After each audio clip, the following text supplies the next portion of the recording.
Our next question sent to CornyDriveThru@gmail.com from Keith Hammond.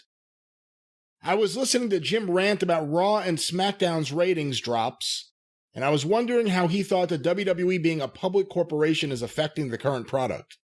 While going public opens you up to a lot of new money initially, and huge initial profits for the founders, it means that you now have to answer to stockholders and stock analysts who do not care about the wrestling product and demand you keep the stock price as high as possible at all times. On one hand, you would think that would always force the WWE to be even more responsible to their customers.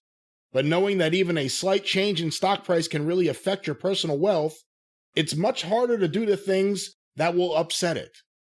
You could feel huge pressure to do a lot of short-term stunts or things that will placate investors, like the Saudi deal and Thunderdome and The Undertaker's farewell in an empty arena, versus taking some short-term hits now for exponentially bigger payoffs in the future, and doing things which might be better in the long term for the health of the industry. In any event, I'm just making some educated guesses, since I have very limited first-hand experience in either the wrestling or stock market worlds. Thank you for reading this message. Well, right now, it's not like they have to take a lot of risks. I don't know if they just said that next week for 3 hours, all the guys are going to sit around and tell old stories about when they used to go to fucking day camp, that the ratings would go much further down. Would they? Aren't they? That's the thing, is it's not a big risk. It's just, you have to undo a lot of needless damage that's been done over the past few years where it's just silliness, just fucking silliness. We've talked about this. They have some of it on NXT, but the majority of it's on Raw, where grown adults, Otis or Tucky or whoever those grown adults act like children with the mentality of children. They do and say things that nobody would ever do and say. And it's obviously all tongue in cheek. It's sketch comedy, on the level of hee haw. And then they have matches where most of the guys do the same shit as everybody else does. And it's just on this program, they all look physically better and they're better trained. But they're not doing anything with some grit or realism to it. And it doesn't have to be adult. I see the people say, oh, well, they went PG and it ruined them. Mid-South Wrestling was PG in 1984. Where you couldn't cuss on television. Broadcast TV, at least, in 1984, you couldn't say, they didn't want you to say crap.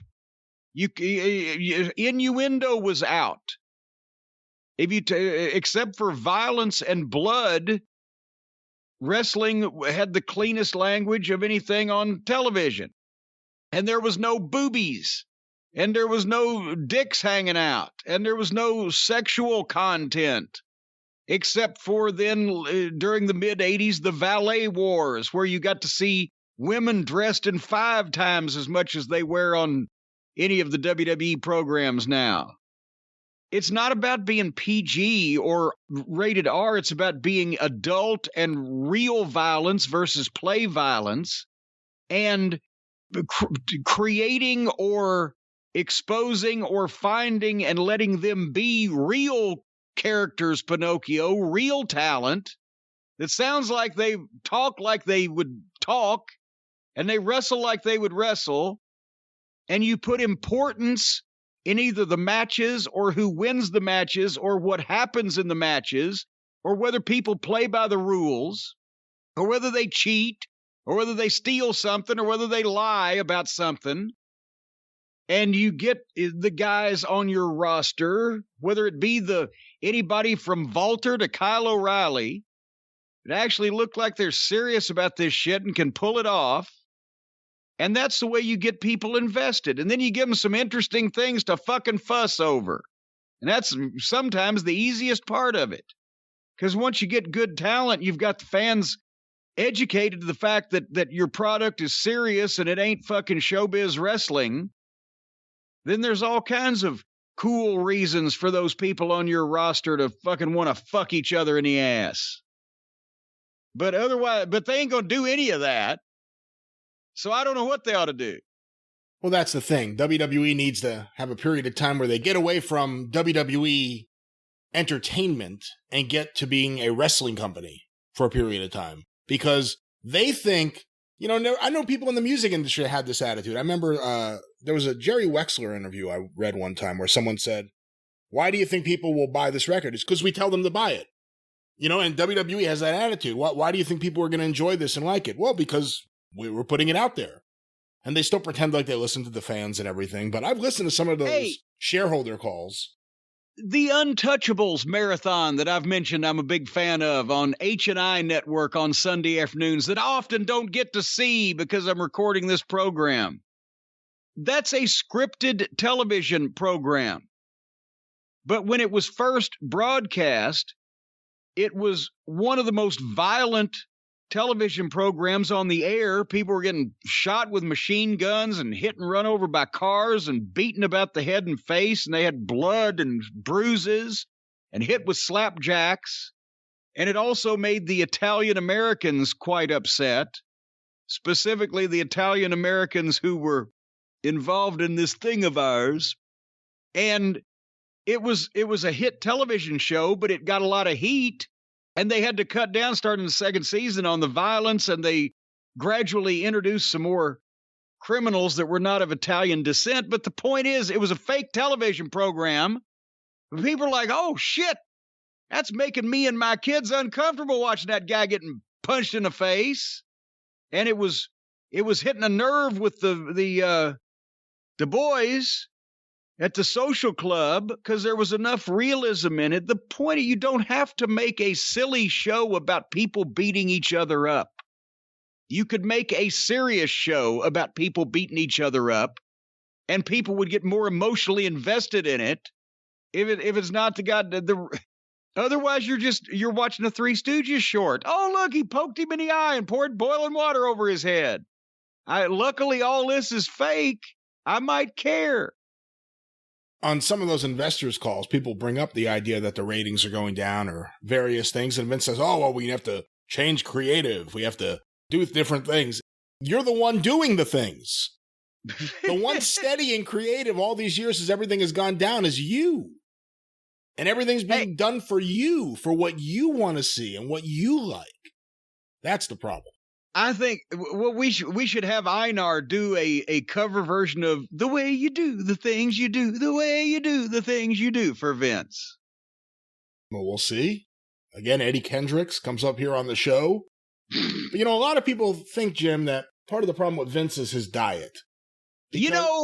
That's exactly right. Go ahead. I'm agreeing with you on that. All I was going to say is he needs to start his day, I think, with a better breakfast, and that would maybe produce better results for the wrestling product. I can tell you how Vince starts his day. He gets up, or at least he did 25 years ago.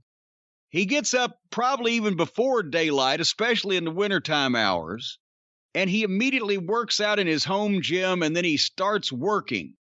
And he drinks coffee, and he eats only bland, tasteless food, and then he works out more, and then he works more. Never once did I see in Vince McMahon's kitchen on his shelf a box of delicious cereal that he could have started his day off with a smile and been healthy at the same time. But now you don't have to worry, folks out there, about being like Vince McMahon, because you can be healthy and have a delicious cereal and put a smile on your face the first thing in the morning with our friends at Magic Spoon.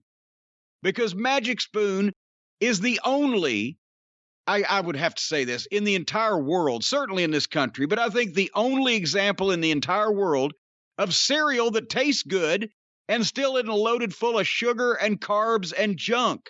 Magic Spoon is keto-friendly, gluten-free, grain-free, soy-free, low-carb, and GMO-free. 0 sugar, 11 grams of protein, 3 net grams of carbs per serving. You can put it in a bowl and pour milk on it. You can eat it like candy. You can just sit there like trail mix even. It tastes, I don't know how they do this. It's filled with mysticism and black magic that they can make this taste this good and have no shit involved in it. And right now, you can build your very own custom variety box from cocoa, fruity, frosted, and blueberry, plus the brand new flavors, including peanut butter and cinnamon. Go to magicspoon.com/Jim, J-I-M, and use the code JIM, J-I-M, for free shipping. You can build your own custom variety box of all of the flavors you like, and it's backed with the 100% happiness guarantee. If you don't like it, they refund your money, no questions asked. Our friends, our sponsors, our favorite breakfast cereal, magicspoon.com/Jim. Use the code JIM for free shipping on a box of this badass breakfast food.